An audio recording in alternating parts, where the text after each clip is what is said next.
Kung manggagaling ng Maynila, hindi na nga raw kailangan pang lumipad patungo ng Boracay, Palawan o Bohol para lang makaranas ng puting buhangin at malakristal na tubig dagat.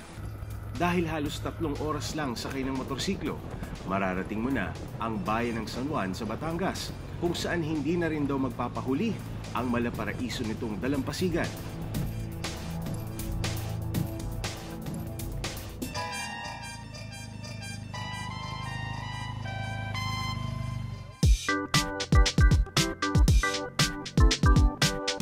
Unti-unti nang nakikilala ang Laia Beach dito sa bayan ng San Juan nang masimulang ayusin ang daan patungo rito.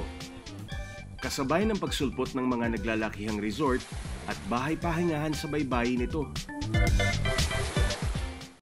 Mas lalo pang umingay ang pangalan ng Laia Beach nang maging saksi ito sa pag-iisang dibdib ng mag-asawang Judy Ann Santos at Ryan Agoncillo.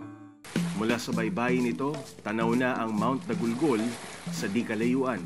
Pero maliban sa pagtampisaw sa malinaw nitong tubig, iba't ibang water sports na rin daw ang binabalik-balikan dito ng mga turista. Tulad ng jet ski, banana boat ride, at kayak. Oo, kasi syempre. Isa ang pamilya ni Wenceslao Iana III sa unang nakatukla sa potensyal ng Laia Beach at nagtayo ng sarili nilang resort dito. Yung ito nung umpisa, umpisa talagang totally wala pa, no? Okay. Yung accessibility, yung pagdating sa kalsada, as in talagang rough road pa talaga, masama pa talaga siya. So through the years, kung onti-onti siya nakikilala, dine-develop na rin ng kasama ng gobyerno, yung local government, pati yung ganyan, na inaayos na yung kalsada. So ayun, since nagkakaroon na ng ganun, mas dumadami na yung bumibisitang tao dito. Tapos yun nga, marami nagiging, kunyari, let's say, mga nagtatayuan na rin yung ibang resort, tapos yung mga company outing, nagkakaroon ng ganyan, so nakikilala rin sila. So yun, konti-konti, word of mouth, kumakalat siya. Ano ba to? Ngayon lang sumikat? Kasi ako first time ko dito eh. So, ano ba yung parang pinupuntahan ng mga tao dito sa Batangas? Matagal na ba itong Laia? Actually, matagal na siya. Ngayon lang siya talagang nakilala. Through the years, medyo nagsisimula siya makilala, Jay. Okay. So, ayun nga, pinupuntahan nga nila yung easy getaway nga na tinatawag nila na malapit lang sa Manila. Hindi ka nalalayo ng Visayas? Oo, hindi ka na kailangan mag-roro. Okay. So, napakadali niyang puntahan. So, very nagiging preferable siya sa mga bisita. Hindi ko rin pinalampas ang pagkakataong masilayan ang buhay sa ilalim ng dagat ng Laia.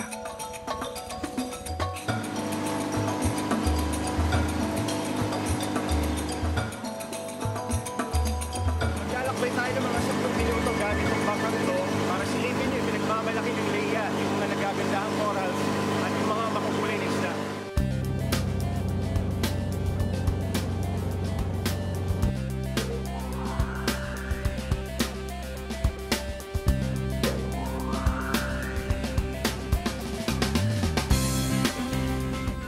Wala pa lang dito sa bangka, napakalinaw ng tubig. Tanaw mo na yung mga corals, mga bato, pero wala pa mga isda eh.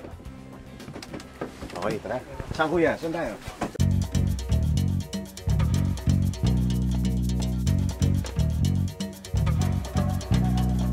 Kaya wala mas mababaw? Pag nadinig niyo to, sagipin niyo na ako ha.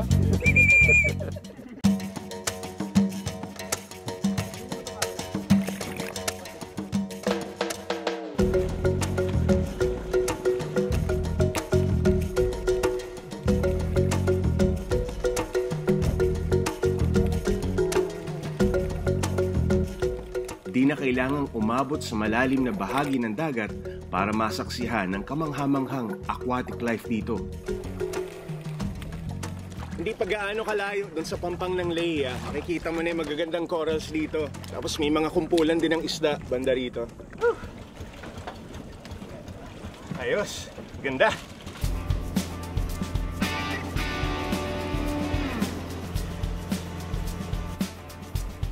Kakatapos lang natin mag-snorkeling. Ngayon pupunta tayo sa Napayo Cave. Isa daw to sa dinadayo ng mga turista dito. Malayo ba? 10 minutes? Lahat ng biyahe, 10 minutes.